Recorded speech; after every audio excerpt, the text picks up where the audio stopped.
All right, family. Good early afternoon, man. I just had to get some sleep yesterday. We had an excellent movie. We're about to start streaming on our other channels as well. But Sprick, I want to say good morning to y'all first. Thank y'all for y'all participation. We're going to turn it on. Then we'll open up the chats. Of course, y'all know the lines are open. And, oh, my fault. Wrong way. Come on, turn around. Y'all see. Good morning. Great day, family. Great day. Great Imani. It is good to be here amongst y'all once again on a journey. They're letting y'all know we are here streaming. It's getting up. Let's see. All right. We on Facebook. We on Gye-Nyame Journey on Facebook. We on stream.me. Periscope ain't up yet. YouTube not up yet. And the black signal has went out. And man, oh man, I can't wait to get into it today. We got a little discussion that we got to catch up on. So, of course, y'all know we're going to do the toast. But first and foremost, I need to welcome you to the congregation of the mighty. This is Gye-Nyame Journey Media. Ooh, Cleveland. God damn, he be sneaking around. I tell him, say, hey, man, you can't be on the computer. And he be mixing all my... Let me go and flip it around so Anime can go and voice her opinion about the Gye-Nyame Journey, because y'all know she usually a little bit louder than that, but my son, he's learning, he's young, he's learning. So once again, I welcome you to the congregation of the mighty. This is Gye-Nyame Journey Media. That's right. Of course, this is the Daily Toast and some more. And this is a Heart of a Simmer production. Well, we strive to do nothing but blow up those old paradigms. Get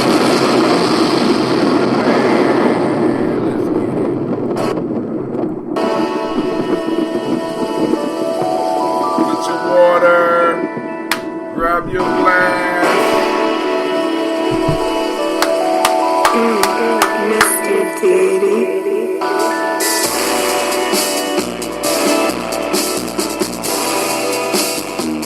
Drink your water.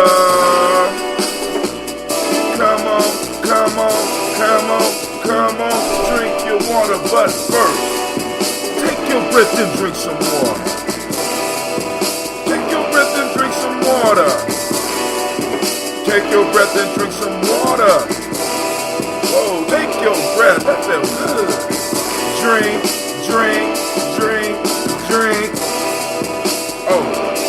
Or should we just breathe, then drink? Man, lift your glass and drink some water. Lift your glass and pour some water. Lift your glass and pour some water. Lift your glass. Drink.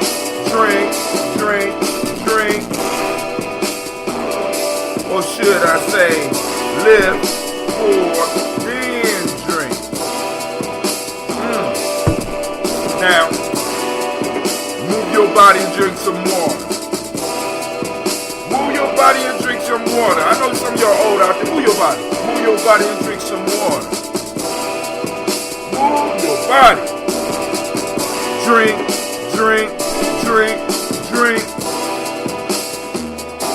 Or should I say, move, then drink. Man, lift your glass and toast your ancestors.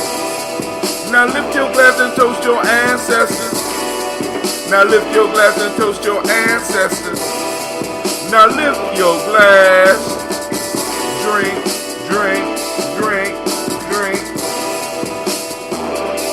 Or should I say, lift, toast, then drink.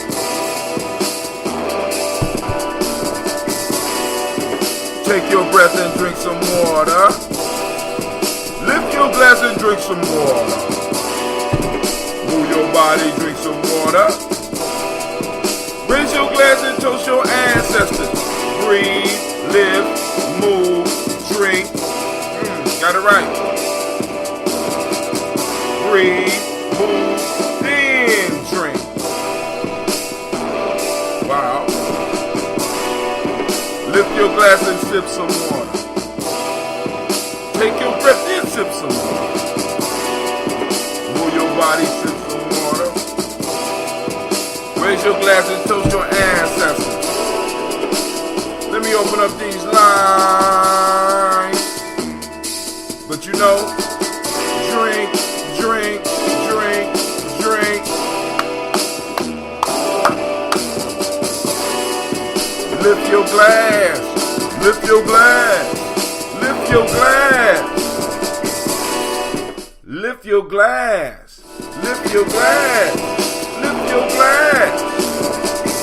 Drink, drink, drink, drink. Drink, drink, drink, drink.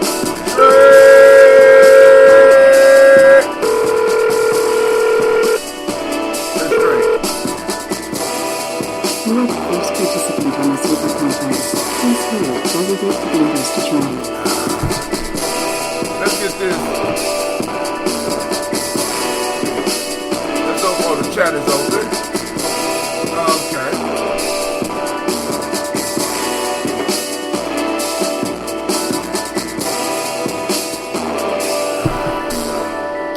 All right, let me let people know. Call in line. Let's see how this works. It's open. Great Imani to each and every last one of y'all. So, sitting up here drinking on some water. About to bust out the health drink. Man, listen, dog. I've been running. And I'm like, man, okay. All right, so, let's do this. I'm going to finish drinking this water. We're going to do the toast. Better yet, let's go and talk a little bit, right? So, last week, we had Proverbs that I didn't get to do because I forgot some beautiful people were coming into town, and I wanted to go chill with them, and I had an opportunity to go out and do that, and it was good to see my family from OSU, and it's good to know that we still getting together. We still out here. Those of us that still alive, we still out here kicking it. We still out here doing the damn thing. You know what I'm saying? So, shouts out to all those people who went to OSU, all those black folks that I know many of them between certain years. I won't give the years because some people just don't want to, you know. All right, let's just fuck it. Between 84 and 97, although I didn't enter Ohio State until 87. Well, 88, I actually went in the school year of 88. But, you know, I have friends that was there before me, and I have friends that probably may still be there now. So shouts out to all those that went to Ohio State. You know, there's plenty of bullshit up in the news that we can go and talk about. But, you know, there's other shows that do that. We here to toast the ancestors. Look at some ancestral wisdom and see how we can apply it. So, the Proverbs that we need to cover, I'm just going to read them right now. Then if y'all want to discuss them, y'all call in. The past is prophetic in that it asserts loudly that wars are poor chisels for carving out peaceful tomorrows. That's Martin Luther King Jr. The second one, a man will fight harder for his interests than for his rights. That's Napoleon Bonaparte, and I think that's a very important one that we really need to sit down and chat about. The youth walk faster than the elderly, but the elderly knows the road. Or like this, the youth walk faster than the elders, but the elders know the road. All right, that's from the Nihilistic. Okay, so Nihilistic. My fault. Let me say it like that. All right, so we got those to go through, but over the last month, I have been blessed to be able to share the principle or the ideas behind the principle of unity. And I shared some folk tales with younger people about unity. For those that don't know, there are like 400 some odd Aesop fables. Those that's been tuning in on Kuji Chakalia, Kuji Chakalia night for the show Folk Tales for Grown Folks. Y'all know, because we have been through. I'll just give you a round estimate real quick. This is the book. See that? We are right here. So we done been through all these proverbs. How many proverbs is that, Brother Hatim? So we on page, let me see. Okay, yeah, we done did that one. So the folktales start on page 18. We are on page 292. So we are somewhere in the high 270s. So we've been doing this show that long. We do it once a week, and we've been doing that show. So some of y'all are going to be well versed in folktales, or at least we're going to have a nice repertoire of folktales on Gye-Nyame Journey. So if people ever want to check them out, we just going to have to go back and categorize them. But we have taken all these folktales. There's about 300 some odd, right? 400, somewhere around there. We done took them and we done added the principle that they represent on each one.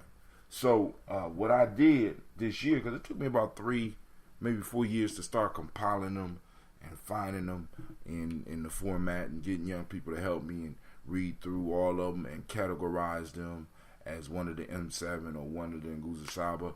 And we have done that, right? We've done that. And so this week, well, actually for the first month of school, we talk about unity because the school is based on 7 principles. We call them the M7.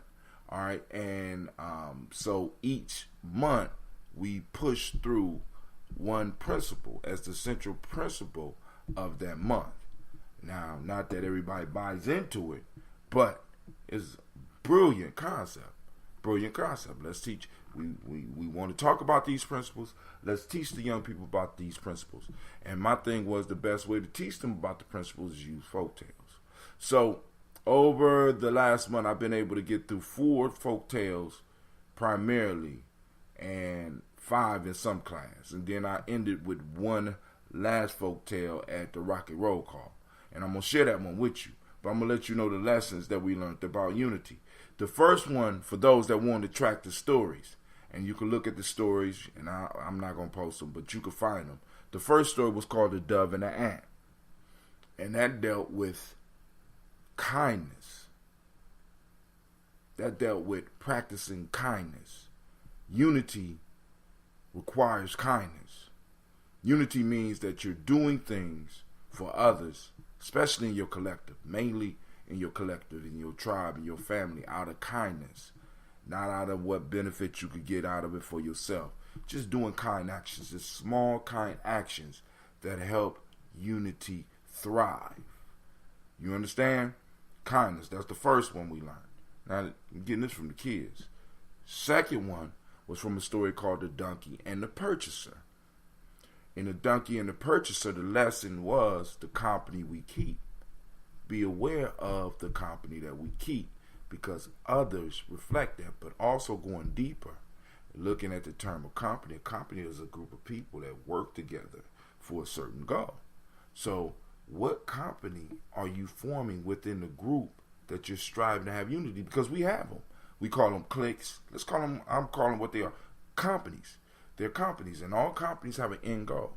And if you don't have an end goal, then your end goal is chaos. You know what I'm saying? Your end goal is fuckery because it arises.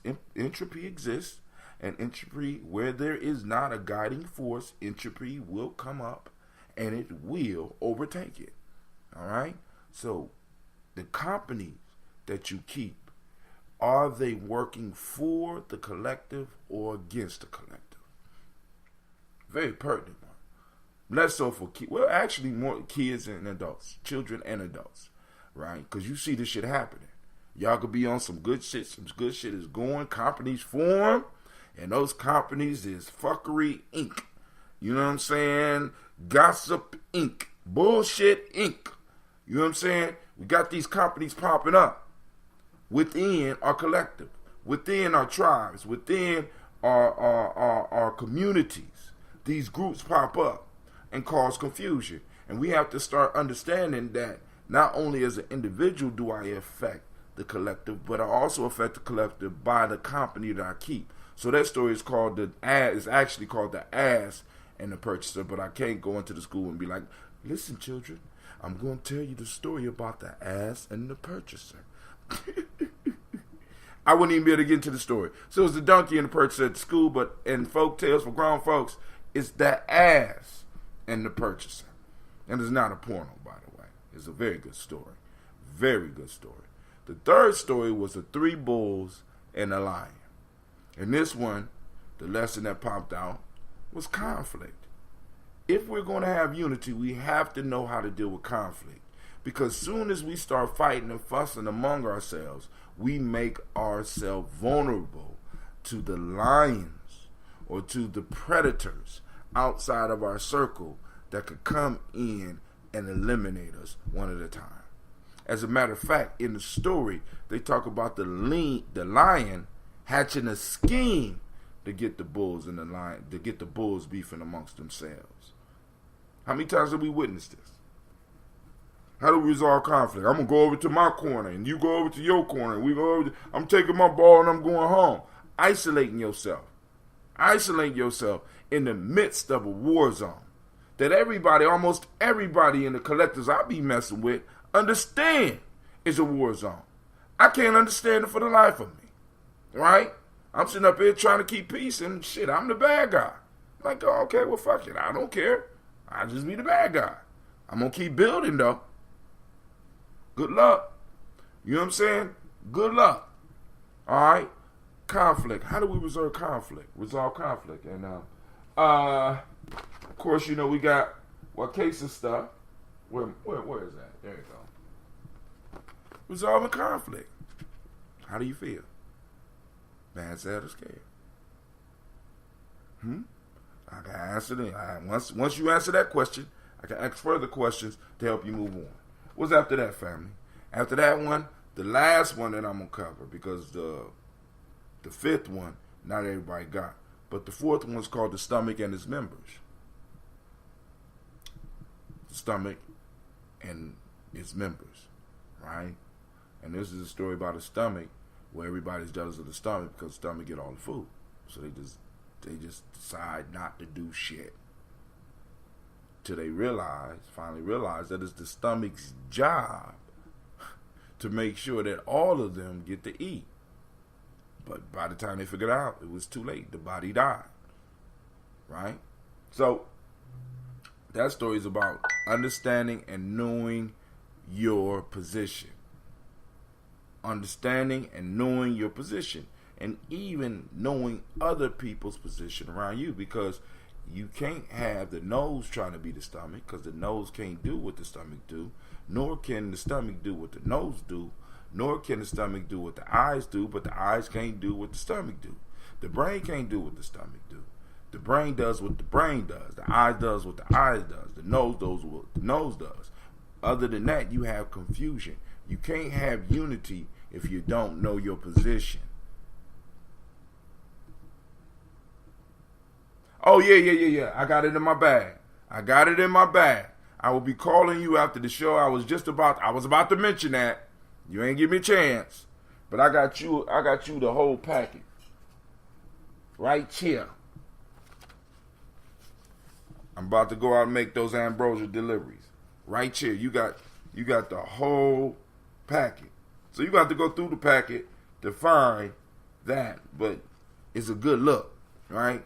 It's a good product to have to go through. So I got that right here for you. I just got to remember to bring my book bag when I come out. Shouts out to Miss Cynthia Johnson. I see you in the house. Thank you for joining us. All right. So, all those to say, I get to the final story. And that one I think is more pertinent for, well, actually is good on all levels. And the story that I shared with the young people this week was the hair.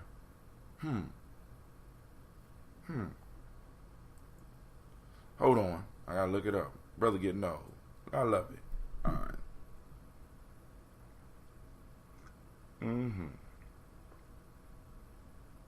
All right. Come on up. It's coming up. I know it's about a hair. For those it took me a long time to understand the difference. I still don't understand the difference between a hare and a rabbit. But it looked like a hare got shorter ears or some shit like that. You know what I'm saying? So here we go. Let me open it up.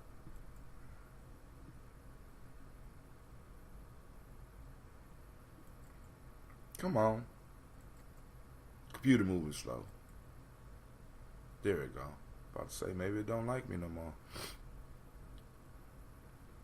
So lines are open, family. Lines are open. Feel free to call in. Join us for the toast. If not, toast it up. Then I can go and do my deliveries. Right? Let's see.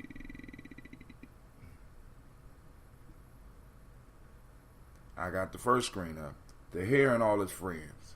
I think that's the name of it because this thing taking entirely too long.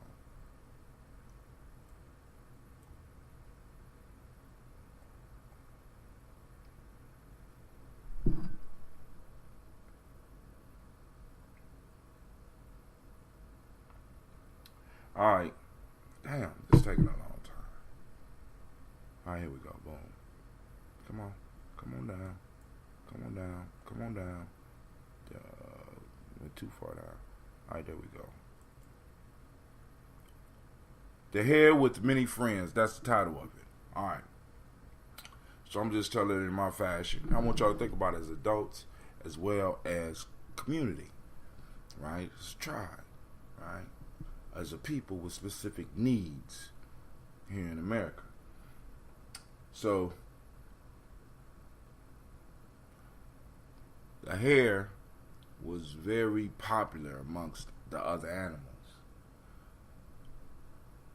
You know, he could go on the farmyard and he could chill with the bull and they would have a conversation, the goat, chickens, all these friends he had around him. Everybody seemed to love him.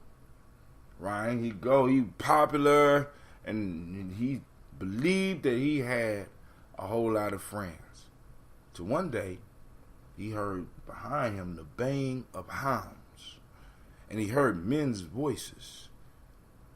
And he took off running because he knew they was after him. And the dogs started getting closer and closer. So the first place he go is to the place where all his friends is on the farm. And he heads towards the bull, and he looks at the bull and said, "Bull,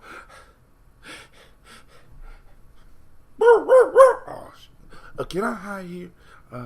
The hounds and the huntsmen are after me." And the bull looked at him and said, "Man, it's kind of tight in this pen. You better go somewhere else." So then he ran over to the goat. The goat said, "Goat, can you help me out? Perhaps fight the dogs?" He said, "Man, dogs like to eat goats too. I think you better go somewhere else." So the rabbit run high and talked to the cow, and the cow like, "Moo, I got another appointment, homie. You go somewhere else. Maybe the ducks can help you." And they went to the duck, and the duck like, "I don't want to cause confusion on the farmland. If all the elder animals told you they couldn't help you, there's no way I can help you." Now, to make a long story short, the hare went through all his friends. All of his friends. And was turned around at every stop. So, he was able to escape. He was able to escape barely. And at that point, he realized that a lot of what he called friends wasn't friends. And the moral of the story was simply, those with many friends have no friends. Let me say that again for y'all, because I understand, because some of y'all probably got your ears closed. those with many friends have no friends.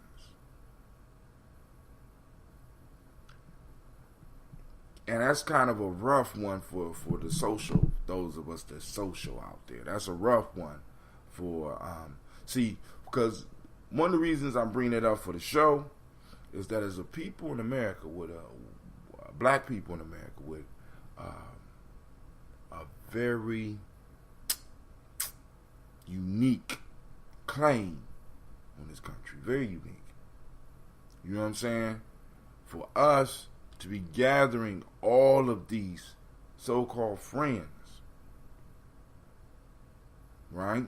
And to put our friends' needs in front of our needs, it's sort of like this here, because what has been shown is that when we run to get the aid that we need, we receive excuses. And many of us in our personal lives, we have experienced this. People you thought were your friends and they was kicking with you when it was all good, but when shit hit the fan, you started finding out that you was in this shit by yourself.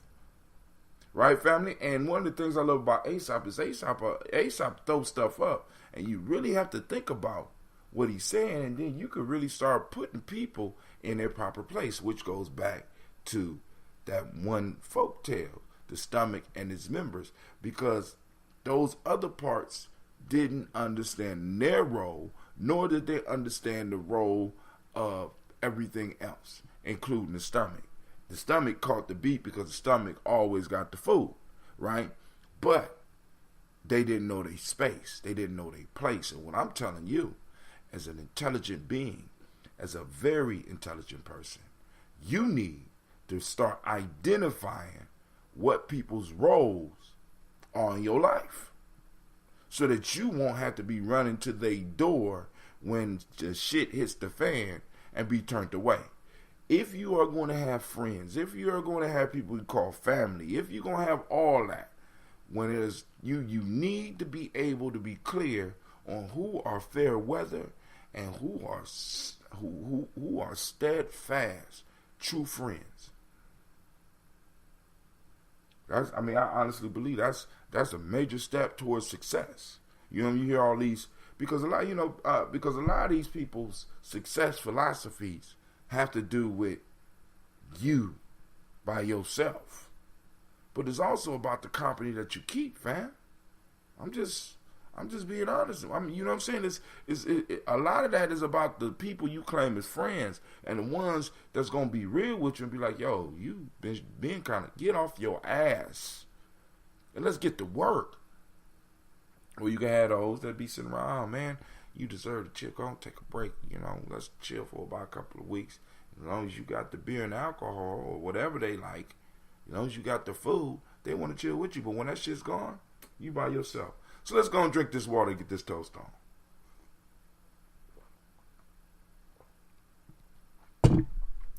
Let me check some other stuff real quick. All right. So I guess we could save those proverbs for next week. I'm going to drink this water and put on some, let's see what we could play today. Nope, I didn't download anything, so.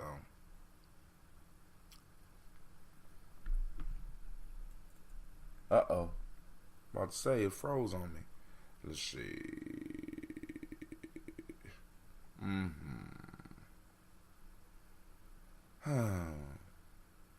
I just do the pledge. I am a Gye-Nyame man. I was born for greatness. My greatness comes from my potent center. I pledge to find and connect with my center. I pledge to build my spirit, mind, and body. I pledge to use my hands to build a better world for myself, my loved ones, and my community. I pledge to use my mind to think deeper, further, and higher to create a better reality for myself. I pledge to live my life and go beyond all my self-imposed limitations.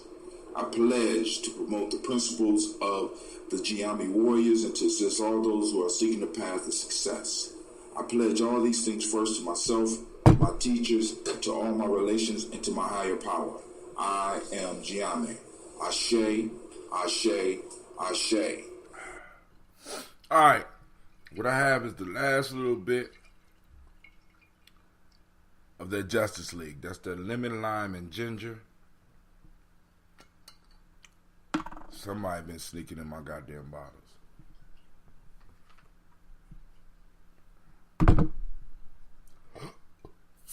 Okay. Alright, somebody been sneaking in my lemon, lime, and ginger. So let's go and drink a little bit of this. Let's go and do this toast. We're going to call on these ancestors.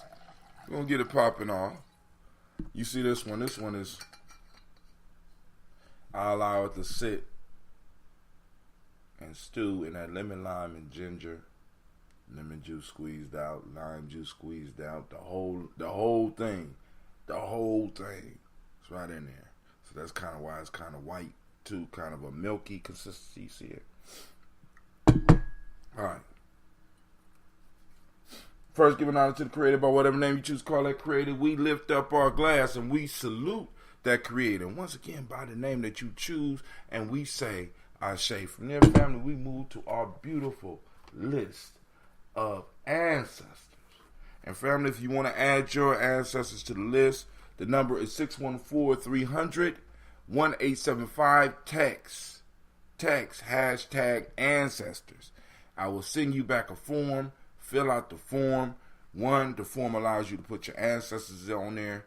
It gives me permission to text you. If you want to do the Daily Toast or any of the other shows, or if you just want to know about activities, you can individualize what type of texts you receive, right? So, let's go. Starting off the toast with Miles Brown, Miss Ann, Robin the Texana Davis, Herman Brown Sr., Rosalie Tilly, Georgia William Walter, Chris Pendergast, and Lena, Uncle Chris, I'm Fiend, Cleveland Geneva Brown, Margaret Ellis, Wash Ellis, Cecil Ellis, Alvaro Brown, Gina Gaines, Herman Brown II, Barbara Twiggs, Wash Ellis Jr., Katie Ellis, Nikki Ellis, Jamon Jones, Jeremiah Tappan, John Fallard, Montague Pittman, Nomo X, Sepet Mine, Ron, Malika Fakur, Dr. Marianne Williams, Kojo Kamal, Elder Farmer, Elder Millie Dixon, Tony Clark, Pastor Yusuf Weston, Elder Ajani, Elder Ron Coleman, Elder Robert Donaldson, Alfred Brofro, Hector Jr., Jay Edwards, Carlisle Harris, Grace Lundy, Inez Harris, William Bill Moss, Phyllis Rose, Sterling and Lucy Wright, Danielle Pullian, the Luxor Brothers, Miss Edith Brooks Crawley, Miss Marie Nelson, Mr. Frederick Crawley Sr., Miss Jerry Brunson, Mr. Alonzo Johnson, Miss Marie McDowell, Janice Foster, Charles Jordan, Kel Smith, Walter Smith, Richard Triggs, Francis Johnson, Mary Franklin, Jimmy Williams, Daniel Ford, George Gibson, Nana Loretta Clark, Inez McCrae, Fritz Clark, Frankie Justice, Katie Justice, Derek Grindelman, Virginia Rogers, Reverend James Smith, Lois Henderson, Calvin Spratling, Mary Elizabeth Walker, Raymond Walker Sr., Sarah Jane Carter, Michael Ford Jr., Kellen D. Russell, Susie B. Smith, Teresa Clay, Melvin Dale Hodge, Mel Dale Hodge Jr., Herman Copeland, Mildred Copeland, Jenny Clay, Bird Beatty, Sarah Welly, Vita Farmer, Augusta Sue, Cheryl Harvey, I Charmaine, Evelyn Deolis Hasbury, Harvey Hasbury Sr., Leonard Dickinson, T.C. Islam, Terrell Dunbar, Will Thomas, Sarah Berry, Mark Walsh, Merle B. Thornton, Pearl G. Thornton, Ida Johnson, Florence M. Carter, Joanne Thornton, Erica Tricia Lewis, Juanita Wright, Robert Wright, George Wright, Mary Eliza Frederick Davis, Mary Elizabeth Rogers, Mary Esther Keach Larice, Linda Watson Hammonds, Jerome Giles Watson, Sparrow, Slimmy, Selvin Lewis, Andrew Holmes, Pearl Moore, Percy Moore Jr., Mildred Owens, Booker T.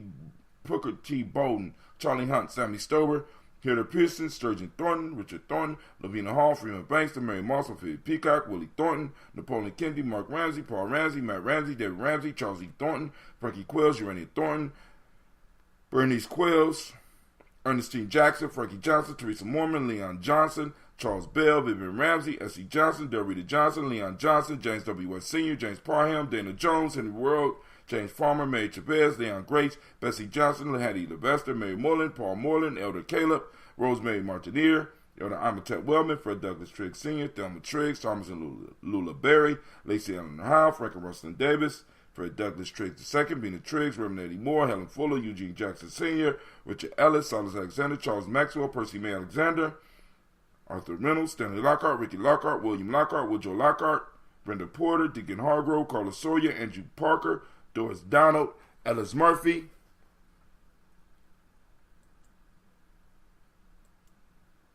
Let's go to, hold on, let's see where we streaming at.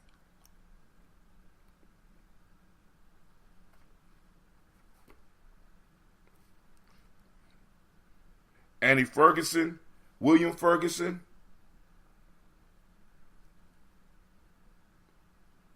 Michael and Charlene Morgan, Sybil Edwards, McNabb, Mazarine Coper and George Swan, Edmonia Grayson, Charles Scott, Charles H. Scott, Reginald Oliver, Linda Howard, Jacqueline Broadus, Ethel H. McNeil, Lois Fernandez, Edward R. Benson Sr. I might not be casting. All right. Barbara Ann Reed, Dorothy Ann Reed, John Reed, Ron McCormick Sr., Sabrina Easley, Rayshawn Easley, Javea McCormick, Nevaeh Mitchell, Ozella Watson, Hugo Watson, John Caldwell Sr., Robbie Lee Caldwell, Charles Walker Sr., Charlie Walker, Cecil Russell, Diane Irvin, Haroon Phillips, William Ford, Margaret Logan, Phyllis Barnett, Lee Irving Sr., Michael Irvin, Henrietta Irby, Mildred Armstead, Margaret Armstead, Catherine Anthony, Ruby Brown, Mirelle Ellis, Elizabeth Battles, Jeanette Sanders, Jerry C. Sanders, Roy Pruitt, H.J. Bradley Sr., Henry Wilson, Rufus Jenkins, Minnie Wilson, Catherine Sanders, Baba Naeem, Tim Butler, Laura Newton, J.B. Foggy, Thomas Newton Sr., John Dewey, and Ruth Beard, Ann Pierce, Donald Carter, Lily Green, Nathan Green, Beth Vaughn, Leon Alls, Elijah Alls, Jerome Alls, Henry West Staten, Joe Jamel Alls, Miss Vanilla, Albus Motley, Geraldine Elizabeth, Douglas Thompson, Arlington Houston, Albert Moore, Leroy Q. Heath Sr., Margaret Towns, Mary Williams, Martha Ford Dawson, Big Mama, Nanny Harris, Eva Ford, James Hairston, Mona Ann Lewis, Cornetta Lyman Lewis, John Jackson, William Dallas Lewis, Mary Frances, Chappelle Jackson, Michael Slade, Joanne Perkins, Richard Jackson,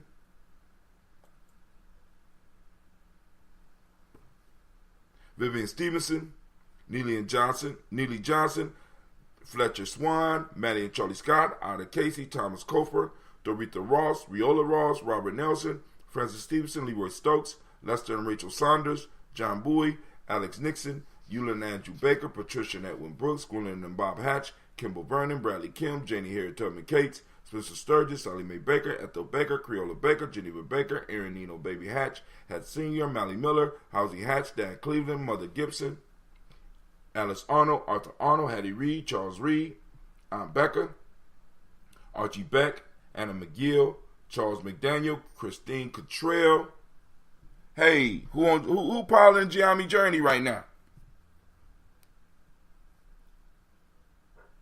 Lee Irby, Tommy Irby, Boy Irby, Jim Gaucher, George and Haley Johnson, Archie and Margaret Armstead, Diane Scott, Erica Armstrong, Claire Fox, June Evans, Donna Hill, Richard Gleavis, Jerry Doyle, Amina Robinson, Mary Nichols, Patricia Williams, Shabaka Toure, Greg G2 Gibson, Emma McClendon, Dan Wilkinson Sr., Ruth Carter, June Cox, Ruth Cox, Paula Cox, Ronald Irving, Judy Hubbard, Irene Johnson, Francis Boots Jefferson, Stacey Trice, Frank Smith, Mother Bertha, Michael Leonard, David Brown, Hazel Gatson, Jerry Brantley, Brian Watson Jr., Kaniko Parsons, Jason Cathy, Thomas Bradley,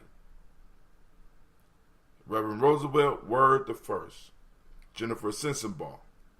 How you doing, Miss Navita? Ada Pearl, Bob Ingalls, Jack Wallace, Warren M. Finch, Warren P. Finch, Tim Ingalls, Audrey Finch, William Billingsley Jr., Gene Holmes, Dana Jones, Peter Charles, Christy Nichols, Cardinal Robinson, Rosemary Charles,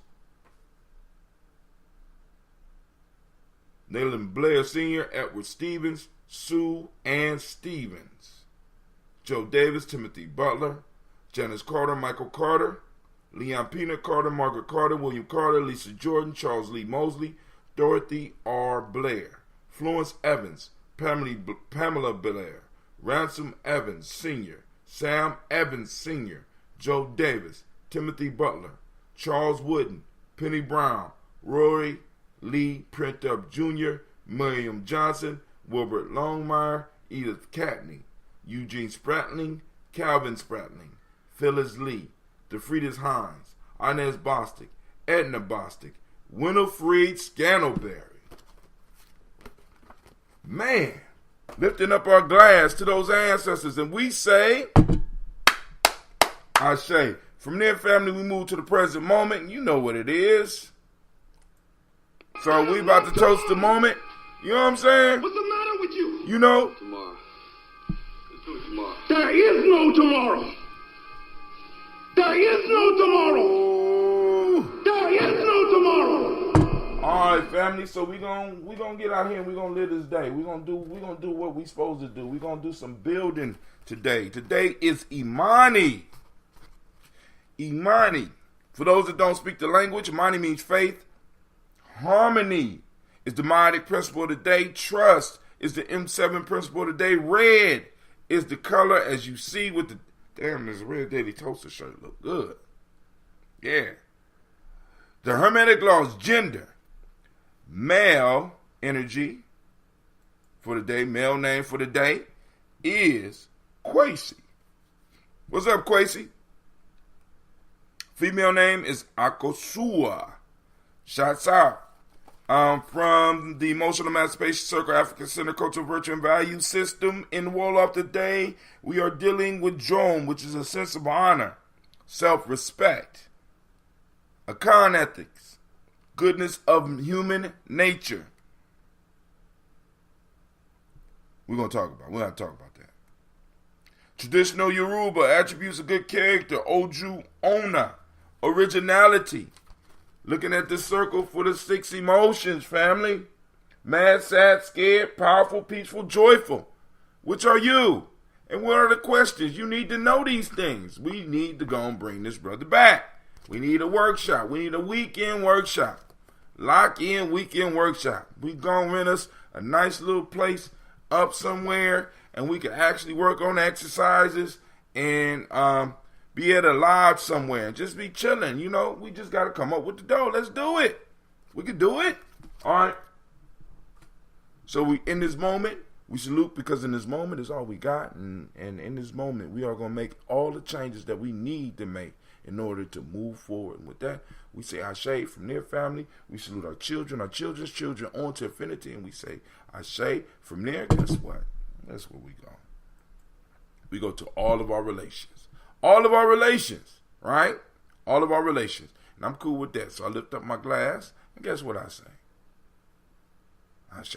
From there, family, we move to that selfish libation. I'm lifting it up. What is it that you need? What is it that you want? I got you. All right? I'm holding it up. Get it out. Toast, and we say Ashe. Last but not least, family, I am going to toast the most powerful person in the room, and that just happens to be you. So I lift this glass up, and I say Ashe. Ashe. Ashe. Family, I wish you peace, power, joy, and 100 years. All right? So, let's see. I'm going to sip on this for a minute.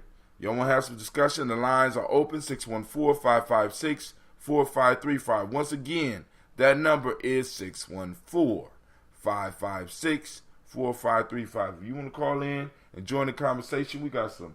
If you want to make a comment on the folktale I dropped, if you want to make a comment on any of those principles, any of those proverbs that I just wear, proverbs and quotes that I just wear, by all means, we got a discussion. If not, I need to get up and start making these ambrosia deliveries.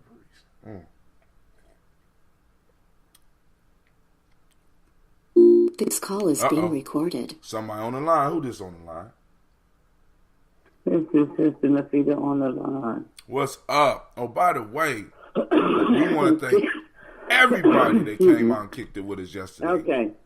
Go ahead. For the last couple of days, I don't know if it's my phone, but I keep getting like a buffering when I'm trying to listen. A who? On Facebook or YouTube. Like the buffers, I start getting that circle when I'm trying to watch the show sometime for the last 2 days, like on YouTube and on Facebook. I keep getting it in and out.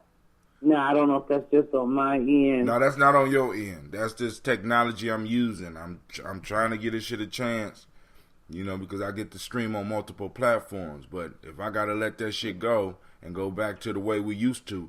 Now, I keep on, the one place I'm trying to get everybody to go is to Spreaker. I know. Download the app. Lock me in. Somebody else is up on the line. I'm sorry for the broken up stuff. Who else on the line? This is Cynthia. Greetings, everyone. First of all, same thing as Sister Navita. I got the notifications today. For Facebook, I couldn't really watch it on either platform. And then I was able to get into Speaker, but I like to watch it live when I can. Right. But I never really have a problem like tuning in with Speaker push come to shove. So today I just thought I'd call in because, most times I just usually listen. So, greetings, everyone. What's up? And Greetings. I got your packet. Oh, okay, Sister Navita, how are you, sis? We miss you at yoga, and that's my fault. I totally forgot to send you a personal message with a re-invite, but we missed you this morning. Oh, Sister Romney's yoga thing? Yes, ma'am. Okay, Ines. Okay, I did forget it. What time does that usually go on? 10 o'clock, is it? Yep. Yes, we start at 10.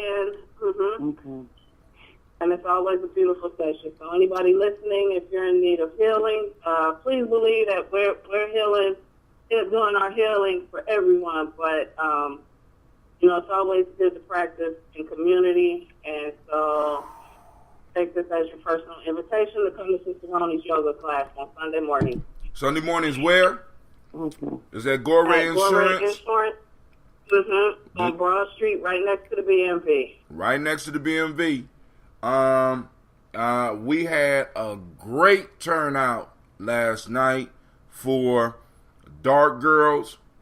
But the question that's on the table for us is, what will be the next movie? Man, I hope I don't have to drop this platform because just the idea of streaming on all these, but it might be causing confusion, and I definitely want to make sure that we're able to get the message out. But the movie was excellent last night. People turned out. Now I'm going to get Gina working the booth every time I get an opportunity because now, even though she lost the money, I just want to get... Okay, bless her heart. Wait. She came around. She was like, you don't have to pay me because I lost the money. I said, wait. I said, wait. I said, how you lose money? I was outside playing. I lost the money. I said, girl, you better go find that money. I said, no, better yet, you go sit at the table. I'll walk around there and see if I can find the money. But I said, Gina, how much did you think I was going to pay you? Okay. But at the end of the day, I gave her a little bit of money, and I told her, I said, even though you lost the money, I owe you for your time. So, there you go. I mean, because losing money is part of learning about business. Shit, hell, losing money is part of growing up. You know what I'm saying? So I don't want her to be discouraged. So when y'all see Gina out there peddling these Gye-Nyame journey books, go and support the girl. You know what I'm saying? If you don't do nothing but give her a 50-cent tip or something, because she owed me $10, and I'm getting my money. I'll get them in chores or something.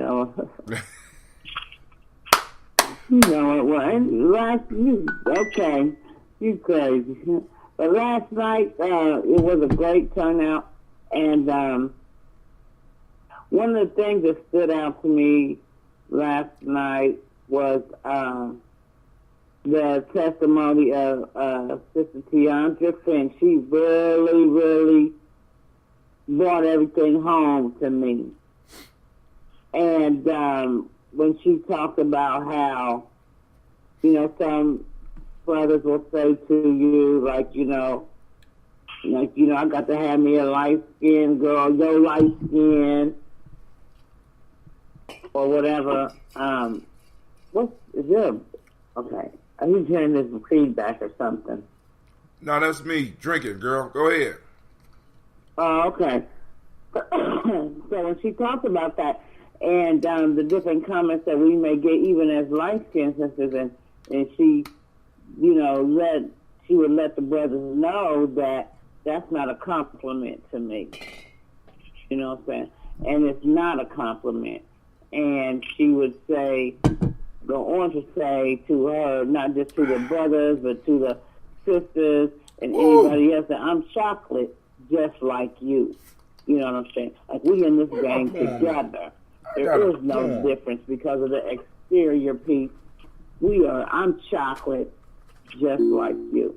Somebody else So is on that the line. really hit home for me. Because sometimes women do find that as a compliment when a brother be like, "Who you light skinned and pretty," or "Yo, light skin. Let me holler at you," or I love me a light skinned sister.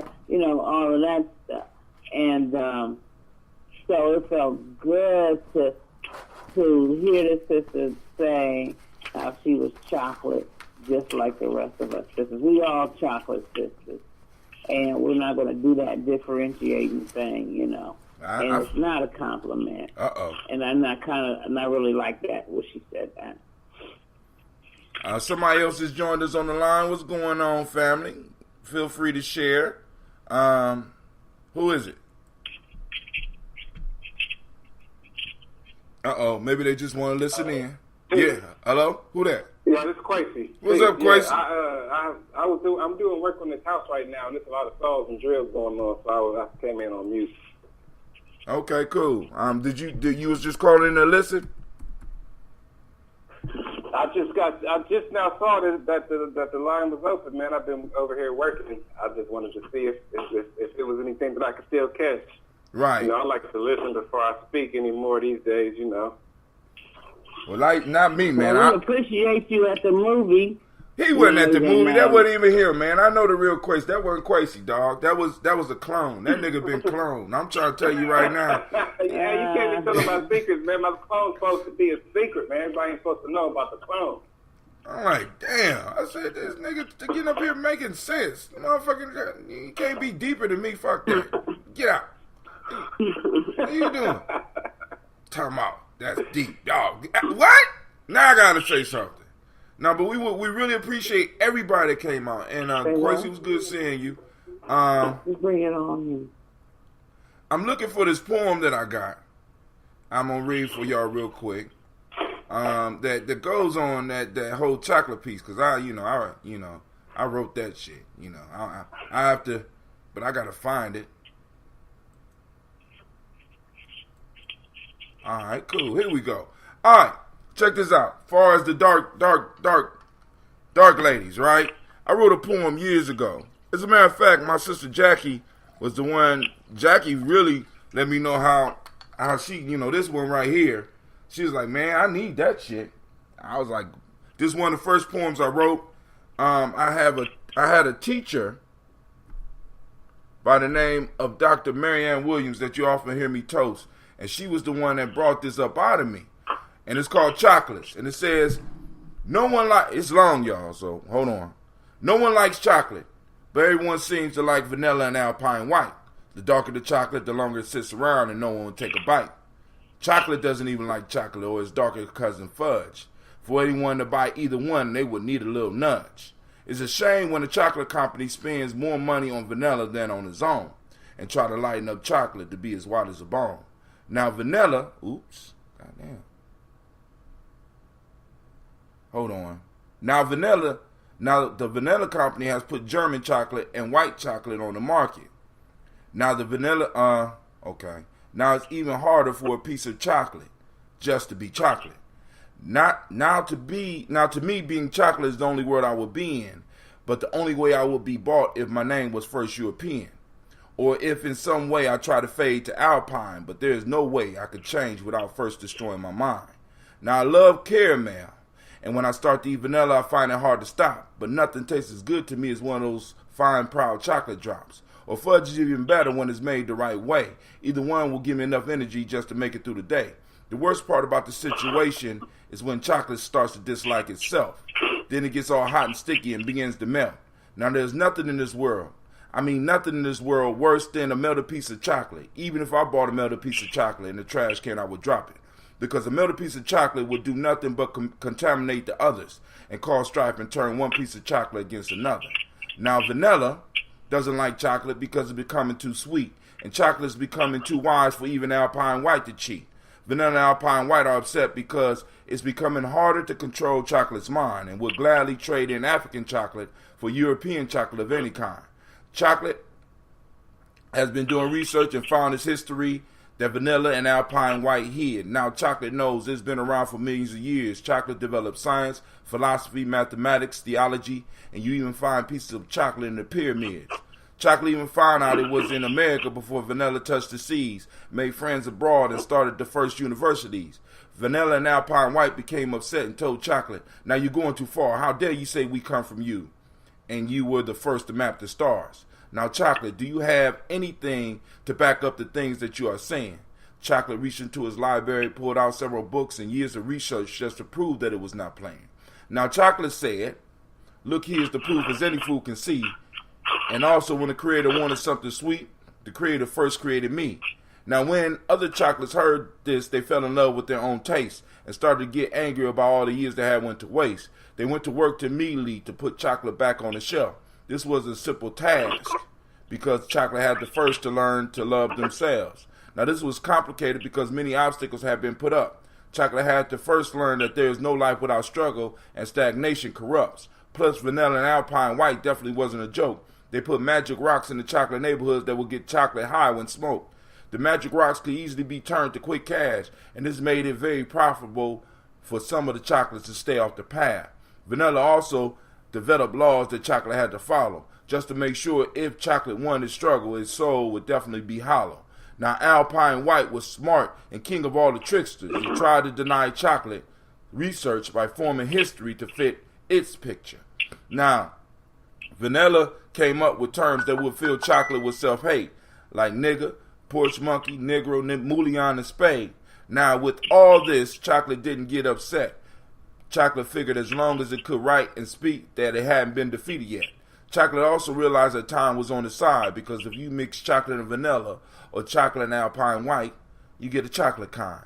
Now, this fact, Vanilla and Alpine White for a long time feared that simple thought of a chocolate planet brought them to tears. Now, a plan of action they had to make up. They had to find a way to destroy the chocolates, especially the ones with the nuts. So vanilla scientists came up with something that could make chocolate melt and spread it throughout the community quietly, slowly, and with stealth. Now, chocolate didn't expect anything quite like this. They knew they had to do something, and something quick. Now, chocolate not only had to deal with magic rocks, but this contamination that caused them to melt too. This contaminant wasn't choosy. It melted chocolates old or in their youth. On top of all this, the magic rocks caused the chocolate war, and it was killing chocolates, especially with nuts, by the score. Now, the question I often ask myself is, will chocolate make it through? But since this is a true continuing saga, I will leave the answer up to you. To be continued. That shit about 30 years old, honestly. So, that was dope. That was dope. Who wrote that? What? What? Crazy, did you hear this, man? Oh, goddamn. I wrote that shit. I heard that signature hot 10. That's signature right there. Shit. She said, what? That's dope, huh, Tim? I didn't know you had talent like that. What? Girl, I ain't never heard you sing crazy. No spoken word, no poetry. We done wrote the dating together. He done introduced some of the greats into the game. I'm just saying. For real. He gave a lot of people their start. Man, Navita, I thought you at least heard me do poetry before. No, girl. No, I have not. I have not, but that gave me. I got something in the works now. My mind is grinding. I've already been having some grinding anyway, because I really appreciate everybody for coming out yesterday, because we had a lot of new faces yesterday. Oh yeah. The majority of the crowd that came yesterday was not what they call quote unquote people in the quote unquote conscious circle or whatever. Word. And that they was still beautiful. they may be conscious folk, but I'm just saying those are people that a lot of people, I knew them, but I mean some of these people that I've grown up with for years, that have some of the people have never I seen one of my high school friends that I haven't seen, and oh my gosh, like once in the last probably 30 years, and she showed up yesterday. You know, and it was just really, you know, I have friends that I've known that that was the first time they came to something like that I've had. It was just really good to see a lot of new faces in the building. It and was. I appreciate everybody's support. Had a lot of feedback on that, you know, a lot of emotional people that were actually, you know, emotionally touched by the movie. And, you know, I'm glad it was successful. Oh, man, who you telling? Yeah, I just want to touch back on Brother Hatem doing poetry, because that's kind of, like, actually, Hatem was the first person I ever said, the first time I ever set foot into a poetry, into an open mic poetry, which was over 10 years ago now. Hatem was the first person I saw on the stage, and he always had a poem, like, to do, like, in between poets, introducing the next poet. I think I might have heard more range of poetry from Hatem than I done heard from most poets. So, and he definitely gave me my part. He gave me, he kind of literally and figuratively passed the mic to me and empowered me to I mean, I haven't written nearly as many poems, but to just be comfortable with my voice in front of people, and including poetry. So, I mean, poetry is just the beginning of, like, just a small fraction of the spoken presence that Hatem has introduced to me, and I'm sure countless others. If I may chime in. Yes, ma'am. Go ahead. I was not able to come yesterday because I have a part-time job, so I was working. But I think that maybe, you know, Navita, you said that there was more of a diverse turnout. Maybe this is a topic that oftentimes, you know, we discuss it here in Gye-Nyame. We talk about it, but maybe it's a topic that sort of taboo in our community. People just don't really talk about it, but it's very personal to people. So maybe they just kind of wanted an outlet to What's up, Carrie Jenkins? clarify how they're feeling about that subject. And also, Quincy talked about, you know, being inspired to find their voice, to kind of speak in front of people. And I'm kind of in that phase. Like, most people who know me think that I'm really quiet, which I am, and I don't really talk a lot. But I have been experimenting with writing and trying to be better at speaking in front of groups of people. So I don't know, is that something that as a community we could have some kind of event or something to just, I don't know, open it up for people to come out and express themselves that aren't necessarily poets or that don't do this, you know, all the time. Now, I think people would be interested in doing that.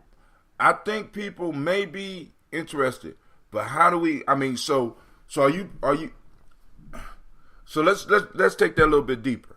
Wait, first off, I don't know. I'm just kind of throwing it out there. I don't know what that would look like, but you know, go ahead.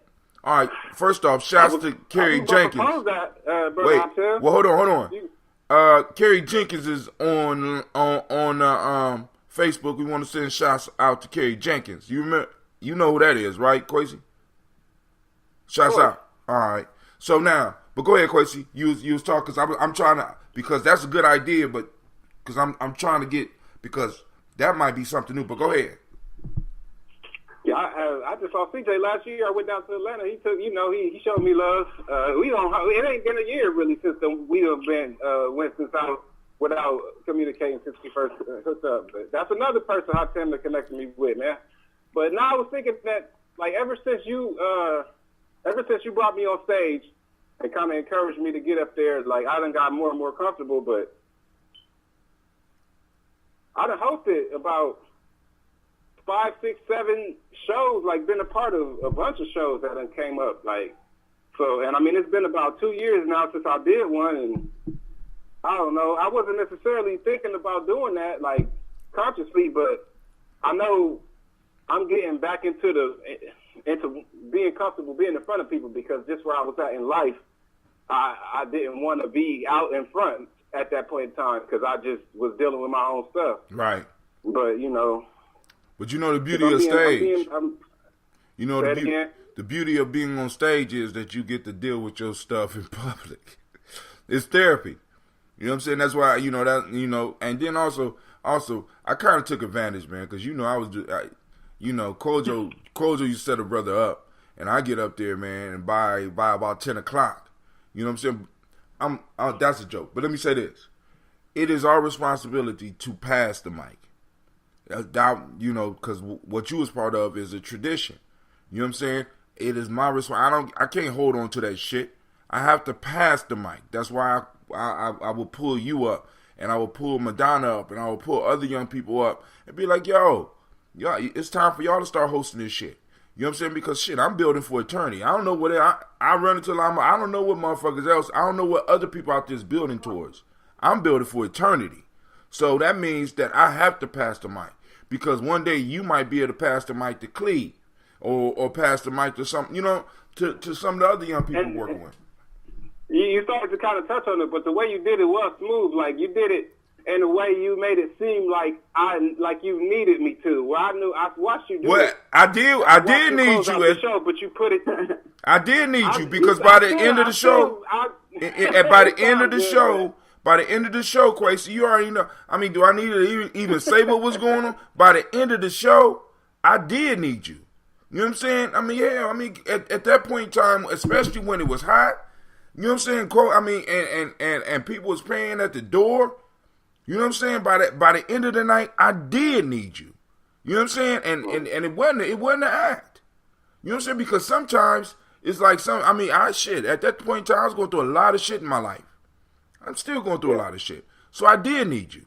You know what I'm saying? That's what the young people got to understand, dog. I mean, with all of y'all, we need y'all. You know what I'm saying? We need all of your talents. We need for. Go ahead. I'm sorry. The thing of it for me, though, why I kind of said it like that, was like you spoke to a need that I had. I needed to be needed, you know? There you go. I was coming right up out the streets, and, like, I wasn't that dude in the streets. I was in the streets, but I wasn't, like, no centerpiece in the streets. I was just another nigga in the streets. You see what I'm saying? So then when I came there, like, I was a dude in the streets that was talking this type of conscious stuff to a bunch of dudes that didn't want to hear it. Hey, you know what I'm saying? They didn't want to hear that shit.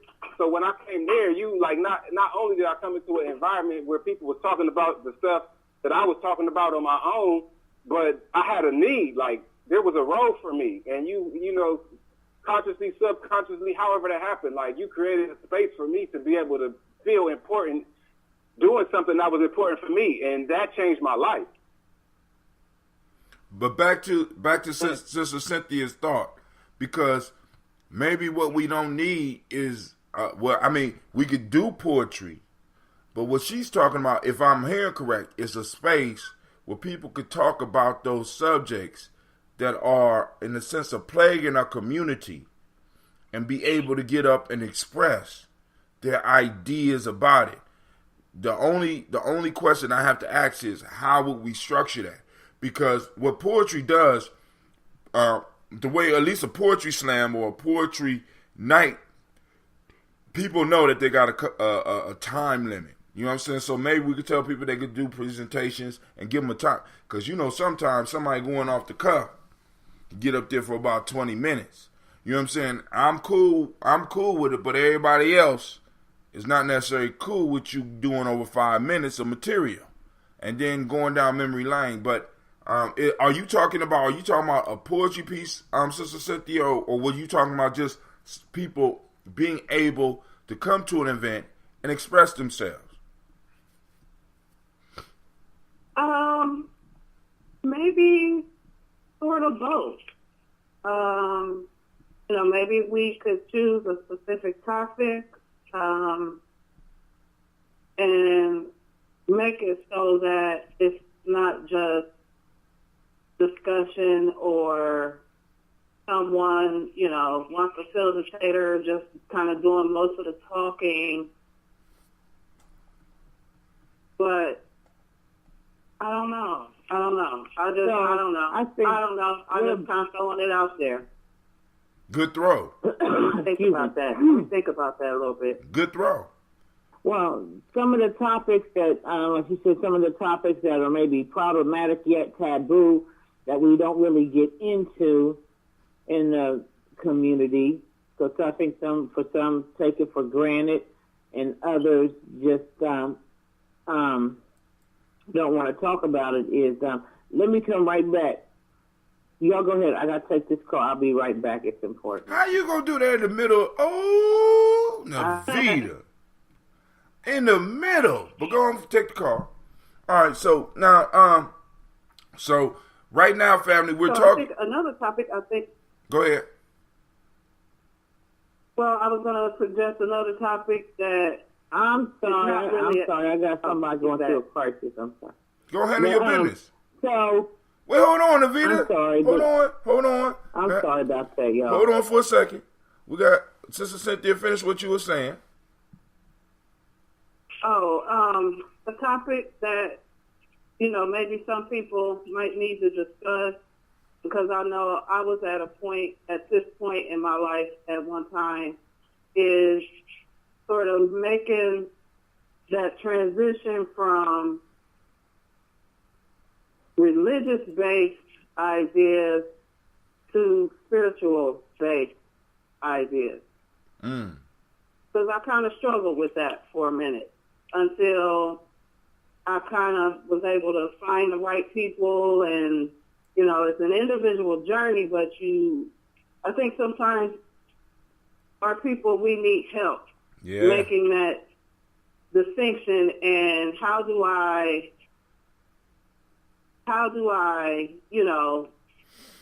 take care of myself spiritually without feeling like I'm dishonoring my family or my parents, or going against everything that I've always been taught. And I think maybe sometimes people struggle with that. They don't really want to go to church, but they don't feel like they don't have another option. Right. Right. I mean, I don't know. Maybe that's one discussion piece that we could bring in. Because not only is that for people that's just coming in, but it's also what started happening to the people that have been in. Because what you start to notice is that people come in late 20s, early 30s, you know what I'm saying? Seriously, like doing work, and hitting the 40s and 50s. But then as they start reaching the maturity point of their life, or the part of life where they start contemplating death, they start moving back to the church, and they become even more serious about it. And I think one of the things that you may have brought up is some of the fears that we have, because far as the struggle, we don't have a heaven concept. We don't have what do we do after this physical form aspect of the movement. You understand what I'm saying? That really addresses the needs of individuals, or even take care. I mean, really, in many ways, what we're building does not take care of the social needs that a church takes care of. Because people really, when you look at it, people are involved with the religion rather than spirituality, because spirituality is a long walk.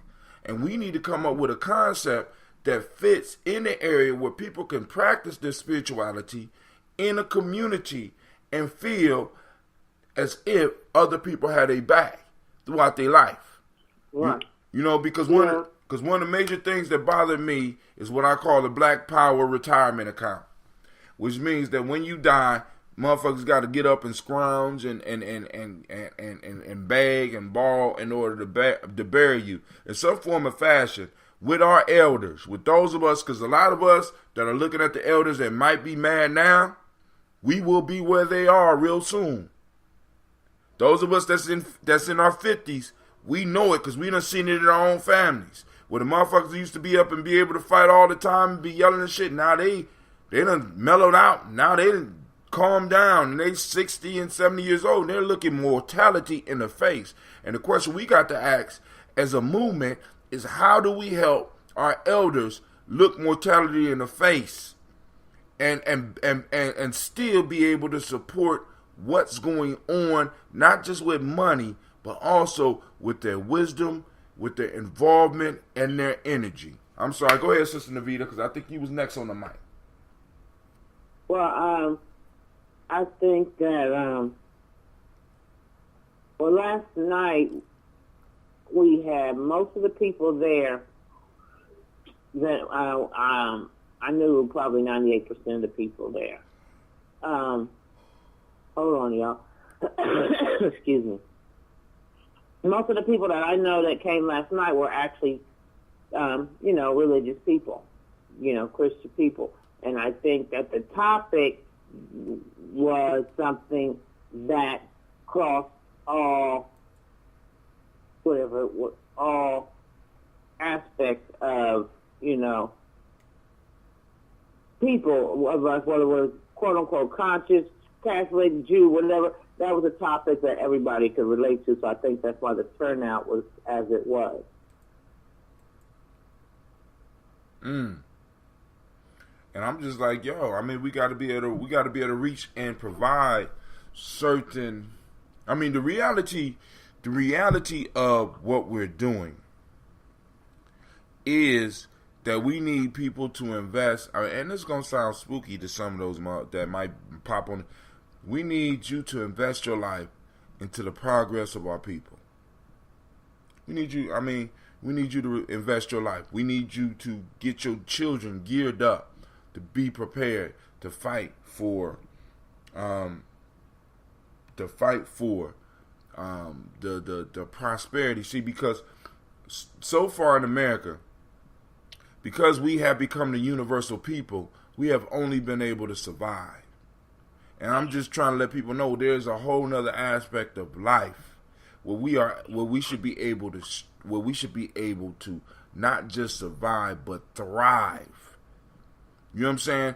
And it's like it's there. And the only thing is putting your interests first. Like I asked one sister one time, because we get on to this universal shit. You know what I'm saying? Because when we look at the spiritual principles of truth, justice, righteousness, reciprocity, balance, order, and harmony, that shit wouldn't have worked for Kemet if it didn't apply to Kemet first. I'm going to be truthful with Kemites. I'm not going to be truthful with Philistines. You understand what I mean? I mean, you have to understand the context in which these spiritualities were used. These were not universal spiritual principles. These were spiritual principles. These were ideas that help to motivate and push the culture forward. Now, when you start applying and bringing everybody as a human family into this thing and you start practicing that spirituality that way, you kind of, you handicap your children. You allow them to exist in a world raceless, in a world that is full of races and full of groups that's trying to take advantage of motherfuckers. And my issue is, as a black man, I'm not letting that shit happen with us no more. Not willingly. You know what I'm saying? Not willingly. You know what I'm saying? It's like we don't understand politics. Like, for example, I hear a lot of black folks say, get out and vote, get out and vote, get out and vote. Where's my motherfucking conscious ticket?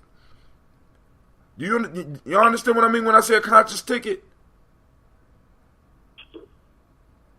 If black folks are telling other black folks to vote, it makes no sense to allow them. When I go to church, I'm not able to go to church and decide on the sermon. The pastor decides on the motherfucking sermon.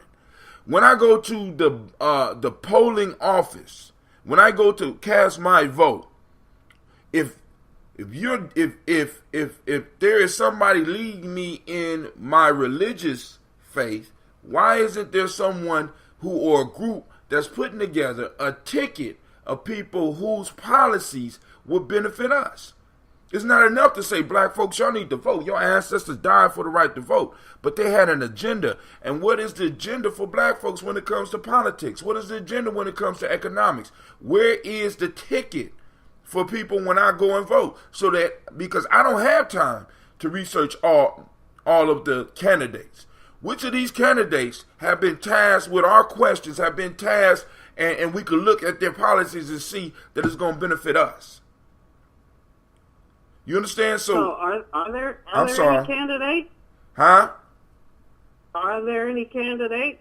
There. Matter of fact, yes, there are. And because somebody called me, the only reason I was thinking about this because somebody called me polling, and they said a whole bunch of names that I was not familiar with, and they all sounded white. And I'm like, I'm not really comfortable voting for them. But yet, everybody said, go to the polls. See, it's sort of like buckshot. You know what I'm saying? We are a powerful weapon as a people. We have, but instead of being a weapon in the hand of an experienced sniper, somebody who could take that little bullet and put that little bullet into a target in a certain way that will eliminate the problem. We're like buckshot from 50 yards away. I'm just, and we just all spread out because we all supposedly have this free thought, except when it comes to style, except when it comes to dance. Because I'm going to tell you, motherfuckers be screaming how much freedom they want, but you go to a club nowadays. Matter of fact, I was sitting at a barbershop, and they put on some music, and a nigga that I swear was about between 35 and 45 years old started hopping around like one of these little kids, and I'm just looking at this shit like, what is this nigga doing? You know what I'm saying? So we believe in individual thought when it comes to important shit that affect our people, but minor shit like clothing, what I'm gonna eat, all this little unimportant shit, we got all this individual thought. It's group thought. You know what I'm saying? What's in style and little shit like that that's really controlling our lives. But when it comes to the big shit, we expect motherfuckers to do their own research. As a black people, we can't allow our people to start doing it. We have to start doing the research and at least in Columbus, put out a ticket. And then have somebody, like with our own media, go to these motherfuckers and ask them questions. If they don't let us ask them questions, you know what? I got 5,000 votes behind me. You won't get it. That's the difference right there. That will be a difference between you winning and you losing. We need motherfuckers to report to our community, to us, to discuss it. Now, I know this guy kind of got off, but what Sister Cynthia and what Sister Navita are doing right now is building up collectives of people that will be able, because just those ideas, just us moving forward doing this, will build up a collective of people where we can start talking to people about this. I had one issue that was talked about there, and that was issue 1. Other than that if I go vote, well, I ain't going to say if, because I already told you I'm going to do it, because what I'm going to start doing is I'm going to start helping develop a ticket, or at least get a team with me that can help develop a political ticket so that we can start making sure that when we voting for people, they are going to start putting money in our pocket. Motherfucker, you can't, if you're not going to put money in black folks' pockets, I don't give a fuck who you are. You can't get in office. Period. Because it's about money. I'm sorry. I done lost my whole, everybody done left the lines. Sorry, Navita, go ahead. Oh, no, that's okay. I was just thinking that in addition to the movie piece, we could do some other kind of piece, whether it be edutainment, as a form of a poetry piece, or just a social, a more social thing, and maybe, have it, like I was watching your video. Was that your video with the DJ last night?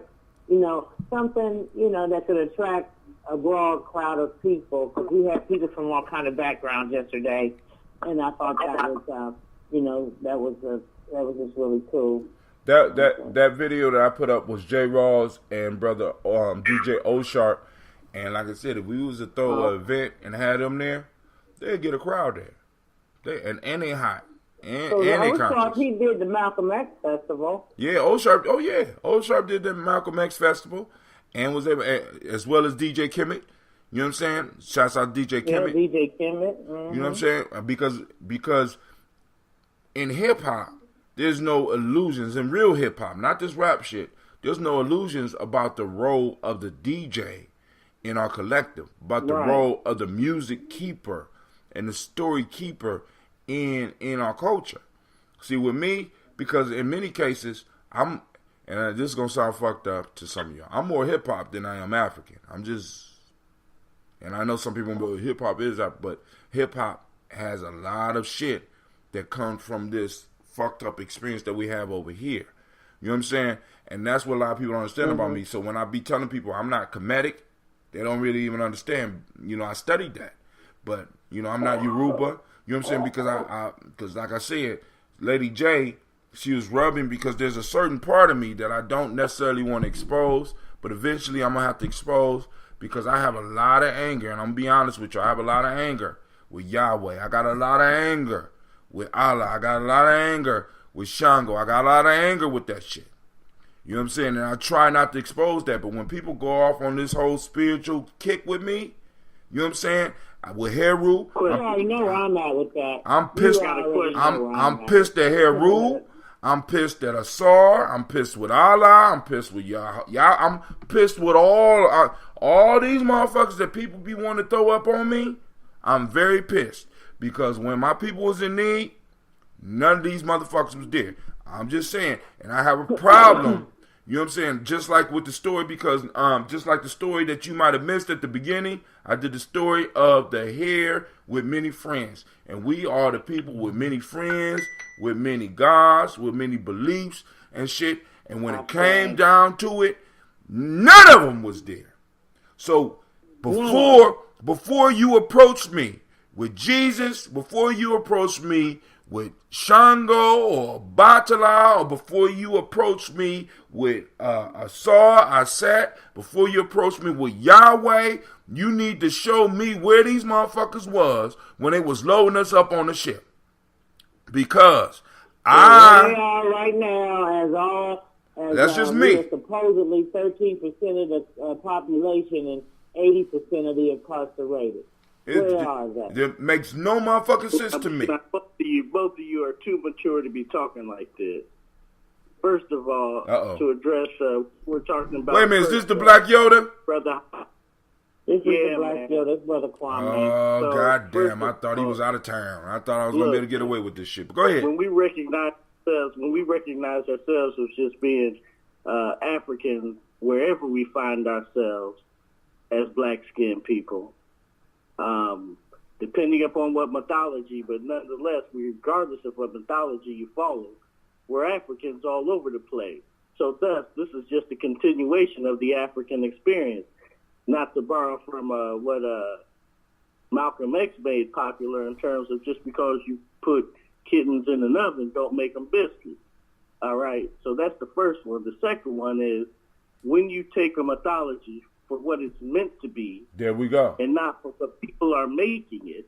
Okay. That's what I'm at. I know you're too mature to be talking like you're talking. Stop it, man. You know, you need to be a little more refined. I can't help it, man. I can't help it. Refined I'm pissed off, man. Presentation and I understand your frustration. I'm very frustrated. But I just want to. I'm just coming back to town yesterday. I know. I thought you was gone, man. So I thought I was gonna be able to get this shit off, man. You can't be coming on my show checking me on air and shit. But I'm gonna let you go and do it, Elder. And shit. Look, bro, you know whatever I do is in love. I already know. I ain't. And our love is for our people. I agree. But when do we throw the cold water on motherfuckers to wake up? Because we make the mythology. The mythology don't make us. So we have individuals. Yeah, see, but everybody may not be aware of that. Their thinking is not that way. They're just. I'm not concerned about those whose thinking is not that way. It's enough of us who's thinking. We have a critical mass of people whose thinking are along the lines to be like, rather than us being guided by the mythology, we need to start taking the wheel of the mythology and moving it for us. I mean, family, it's all the shit that we've been getting is not helping us. And I'm getting older, and in a minute, I'm not gonna have the type of energy that I got now. And I got kids that's coming up, and I'm seeing 600 kids a day that's in a sense being led to slaughter. Why? Because we continue to allow motherfuckers on this politically correct, believing in spirit reality, where spirit dominates everything, and God will give you your revenge, and you'll receive it in heaven, and we get to watch this. Break it down. I know. You come to them. Look, I'm not telling you to change the way you come from that perspective, because, again, I don't care what people believe as long as they're not working against us. When they work against us, then, we have to deal with them accordingly. But what about the ones that think, what about the ones, go ahead, Elder. I'm sorry, go ahead. But I have to stress what Brother Wakesa is trying to instill in us. We have to know who the true enemy is. I agree. I'm just saying. A lot of these folks, they don't know? No, I ain't saying, look, man, many of these pastors know, man. They right. know. And it's like if my piece is who is the true enemy? I think sometimes we are our own enemy. But hold on. Right, but I mean, it was stated so matter-of-factly, like there's a definite enemy. Right. You see what I'm saying? That's an excellent question. Who's the enemy? I don't know who that brother is or that person that was talking. I don't know who that is. That's Brother Kwame. That's Brother. Kwame. He can answer that. Go ahead. Answer that for him, Brother Kwame. Yeah, I'm interested in you, the person that brought it up. I'm interested in who is the enemy specifically. I'm saying the enemy is the person who's taking food out your mouth, the person who's keeping you. That's true. That's vague, man. That's vague. as we say in the hood, why you want to keep me from eating? Now, if we can't have a decent discussion on that, and you can't let me get mine and provide for mine, then you become the enemy. Now, okay. but he want to be a little bit more specific, because I already know this Kwesi. I already know where he's going. Kwesi, people who try to dominate our people, and we know that there's a system that has been created by white folks to hold us where we are. Not saying, because I know some of y'all, not all white folks, but there's a system that has been put in place that makes sure that they are able to go to the table before you. And by the time you get to the table, there's nothing but crumbs left. They're stopping you from eating. What he's saying is, more importantly, is who is not the enemy. What Kwame don't want me to fall into is attacking my own, which I try to avoid. But when people come, but what I'm saying is, when do we start dealing with those that are really in our tribe? See, because what start to happen is that people start feeling that, I can voice whatever the fuck I want to whenever I want to, because we don't have the ability, which will disappear soon. We need to be able to reward our friends and destroy our enemies. Period, point blank. As a black man, I could do foul shit, and there's no repercussions from us. As a black woman, I could just be a foul motherfucker, and there's no repercussion from us. As long as I stay up under the radar from the system or from white people, I'm cool. And we have to change that shit. And all I'm saying is, when I'm saying I'm pissed at Allah, I'm not pissed at black people. When I'm pissed at Jesus, I'm not pissed at black people. When I'm pissed at Shango, I'm not talking about black people. When I'm just asking the question, and I think it's a question that's legitimate, that where was all the spiritual love and when they was herding me up on slave ships? Where's that shit when I'm a majority of the prison population. You know what I'm saying? It got to such a point, and a lot of people, I honestly believe that when it comes down to reality, most black people are atheists. They're just too scared to admit it. And they're hedging their bets because they will say Jesus, they will say Allah, they will say anything just in case they are wrong. They're hedging their bets. But most black folks, I agree with that to a certain degree. Most black folks, like this. I ain't scared of that shit. I ain't scared to go to hell. I'll fuck Satan up. If I went to hell, I'll fuck everybody up. I'll be so pissed that I was in this place that was just on fire forever. I'm on fire forever. I'm fucking everybody up. Forever.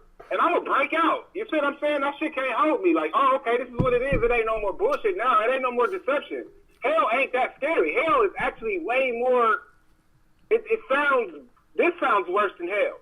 Because they trying to make it seem like this ain't just all the way fucked up. But at least hell, everything is real. There ain't no more deception but in hell. This is what it is. See, but that's the point. That's the point. If you take, for example, Who says hell exists? If you take, for example, this is hell, then you realize you ain't got nothing to lose for going for it. I agree. And that's why I'm saying, when you have a proper understanding of a lot of these mythos that we're presented with, and I mean, and Hatim has the point. I mean, you know, we're taking control of our storytelling. We got to. We have to take control of our myth. We have to. You know what I'm saying? Because the myth that we have right now have us aiming for one place and trying to avoid another place and doing everything to stay within the rules within this place that is fucking us over. And those are stories. And it's like we don't understand the story. So we got people taking the stories to such an extent that they become so spiritual that they are of no earthly good. That's all I'm really against. Because for those people that know me, I am very spiritual, but I'm just not into turning because I understand that my ancestors worked through me, and my ancestors worked through Navita, and my ancestors worked through Cynthia, and they worked through Kwame and Kwesi. Because whenever I received the blessing, it always came through a person. I ain't never walked home and it was a mysterious check sitting on the motherfucking thing to pay my... No, all my miracles were... That's how things happen.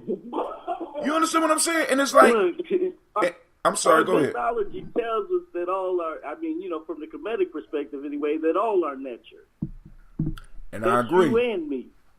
And I agree. Look, man, after we pour our libations, I mean, you know, you do yours late in the day and whatnot, but that's all right. That's fucked up. I'm still with you, right? When I get up early, that was an unjustified low shot, Yoda. But that's cool, because I'm a Sith. I'm going to get your ass. That's cool. Look, bro, we all in love, man.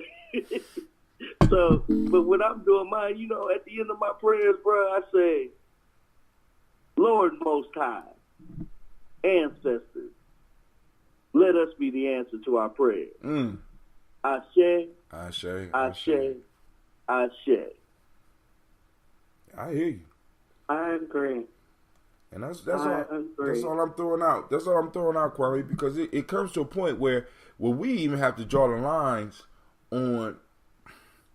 See, because if something pops off, then everybody gonna be black. I'm with identifying that shit now. I want to know who on our side and who not. I want to know who real friends, who real allies, because everybody become your friend and ally when you have the resources or you have the ability to protect when shit is going down. And I just feel that we need to be very clear, because I don't want to because it might come to a point, and I don't want to get to this, where it might be a limited amount of food. I want to make sure that I feed somebody's child who was struggling with us. Do you understand what I'm saying? Who was building with us. Mm-hmm. See, because I need people to understand. I love my people, and I love you because you melanated. But once you identify where you are, and you let me know where the lines are drawn, see, because we are allowed to be vague. I want to reward my friends and I want to destroy my enemies. That's very African. That's very hip hop. Nigga, you don't want to be down with us? I could dig that. And I understand where we at. I understand in the reality and in how my ancestors dealt with the universe, because I want you to think about what happened to individuals that disagreed with the Pharaoh. I don't think it was a lot of debate. What happened to other people when the Pharaoh wanted to move to a certain place and he wanted to do something? Yeah, I don't think it was a lot of debate about that shit. I don't think there was a consensus. I'm just being honest. No, I mean, I when you started talking about that, I considered the story of what's called the eloquent peasant. No, I'm sorry, not the eloquent, but the story of Sinaway, where there was an uprising in the kingdom, and someone killed the pharaoh, and Sinaway was like, a really young advisor in training to the pharaoh. So in order to keep himself from getting killed, he broke camp. And, or many of you know the story where he goes off and he does quite well for himself because he's educated, right? Right. And he gets to a point where he's sitting there and he's like, damn, I'm in a place where I'm practically fighting for my life because I've become so, well liked and everything, and you got jealous people all around me and whatnot. Shit, I'm feeling homesick, right? Right. So the brother writes a letter to the new ruler of Kemet, and he basically, I'm paraphrasing now, but he's basically saying, look, these are the circumstances under which I left. My most sincere, apologies and regrets for having left. But I'd like to come home. But I fear for my life because of the circumstances under which I left. Right. Right? Right. So that speaks to what we're talking about, that, look, enemies didn't go unpunished. Oh, hell no. This whole forgiveness shit didn't come into effect until after they start whooping our asses. Oh, you need to forgive your enemies. People wasn't doing that shit. This whole, it happened and we're going, no. That is some new black people shit. I'm just going to be honest with you. Forgive your enemies. Can't we all just get, that's new in human history. Because you can't have a nation where people could just do shit. See, this is what people don't. You can't have a crew. If you just in high school, just think about high school or even junior high. You can't have a crew where everybody claims to be part of that crew, where anybody could come up and punch somebody in your crew and y'all don't respond. Y'all don't, or even take pro action. You don't even have to be in that moment. You can pull the one that got hit to safety, but y'all have to deal with that. Because you have to be able to reward your friends and punish your enemies. And even destroy them. But we don't want to deal with that shit. We don't want to deal with world politics. What we want to deal with is spiritual, deep spiritual thoughts, not realizing that spirituality is still on a balance. It still works with my eye. See, now, because look, bro, I think you should make it plain for them. What people are referring to as spirituality is only one aspect of that. Right. It's only one aspect of that. It's very incomplete, very imbalanced. Very. And makes it very inharmonious with what's going on around you. Because other people is practicing it full out. There has to be a balance. And you can't, the universe, while you waiting for the universe is waiting for you and waiting for us. Well, the arc of justice is long. Do you know that there's a difference from when Martin Luther King said the arc of justice is long between him when he said that and when he died? But you don't hear that. Most people don't even study that part of Martin Luther King's evolution. You know, I mean, it's like, yo, what the fuck? These motherfuckers, I mean, you know, I mean, like, I'm not a big Bill Cosby fan. But I can look at that shit, and some people need to lose their motherfucking job. Some people need to be put out of office. Some people need to be made to pay for that. Because you cannot tell me that Bill Cosby at 83 going to jail is fair on this whole, and this ain't even Me Too. See, because a lot of people are trying to say this is a Me Too victory. This is not a Me Too victory. This shit started before Me Too. This shit started before Me Too. This is really, for me, this is an eye-opener for those of you out there. Bill Cosby has served them. He has kept us up off their back. Sorry about that. That one of the elders calling. Oh, goddamn. Oh, elder. You just, he just fucked up my whole stream. So I got to figure out how to block all my calls now. That's fucked up. Let me start I'm going to repost it. Damn. But anyway. Oh, man. Hey, Kwame. Yo. I need a favor. See, this is dope. Look at this. We on a live show. I need a favor. Can you call Elder Oripiaki on the other line and act, cause I can't call. All my shit is gone. I know he wanted to pick up his ambrosia. Can you find out or arrange something for me real quick? Cause I can't get off of this right now unless you want to call in. I can't even text. I'm just saying. I'll see what I can do. All right. But you know what? Don't worry about it. What exactly do you need from him? Don't worry about it. I'll just deal with it in a second because we gonna end soon. But the whole stream was just canceled with the call, so I got to figure out how to stop my phone from taking calls when I'm doing my shows. Well, family, I got family that's in town, 20 years removed. So I love you all. One love. Peace, God. Peace. But one of the sisters was trying to say something. I be running my mouth too much.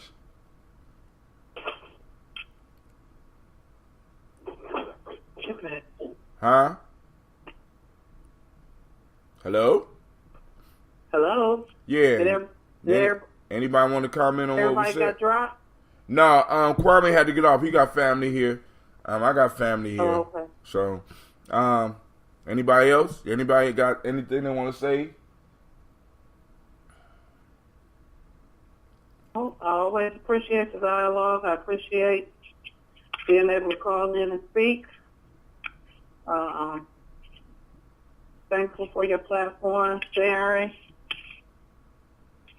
And just, for those that are listening, hopefully something has touched you so that you can begin to think differently and come along with us on this nation-building journey. Word. And I'll see you later, Brother Hatem, for my ambrosia. That's right. I'm gonna call you right after the show. I'm about to start doing. That's what Elder Oripiaki was calling about as well. So I'm gonna get everybody waiting. Everybody waiting. Ambrosia. I got it packed in the car. I'm about to go. I gotta eat. I'm about to get up. I'm gonna eat on the move. But family, I want to thank everybody. Sister Navita, you got anything you want to close with?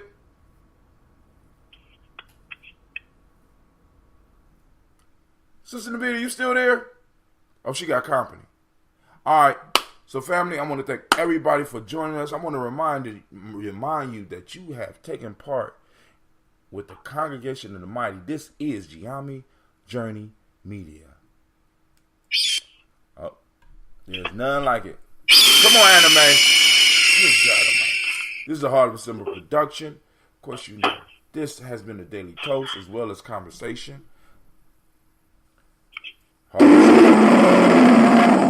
Well, as usual, we strive to blow up your old paradigms. Send shots out to Sister Cynthia, Sister Navita, Brother Kwame, Brother Quasi for calling in. Shouts out to Mr. Jenkins. Thank you for hitting us up, letting us know that you was out there. And everybody else that was watching that I didn't know, I want to thank you, and I love you, and thank you for your participation and support. And Sister Cynthia, text me your information so that I can go on, because I'm about to get in the car right now. And wherever you are right now, I'm bringing it. All right? Peace. All right. Peace.